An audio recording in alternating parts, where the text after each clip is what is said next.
Good day, Chevy fam! Welcome to my channel.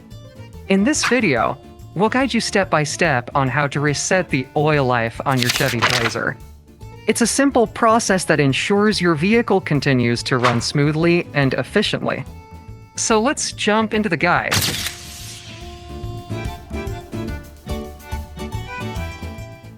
Alright, there are two different ways to reset the oil life monitor, and it depends on your cluster display. So let me guide you for the base level display first. Step 1. Turn on your car. Step 2.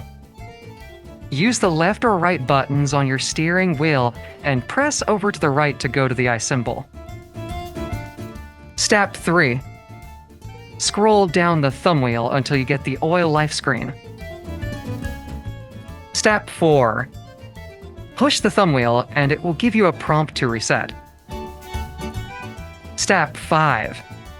Highlight yes and finally press the thumb wheel to confirm oil life reset.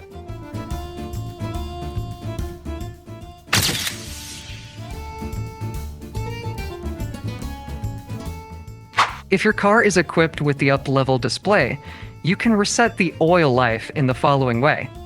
Step 1. Get in the car and turn it on. Step 2. Click the left arrow button to open the main menu. Step 3. Use the thumb wheel to highlight the info menu on the top menu and press it to enter. Step 4.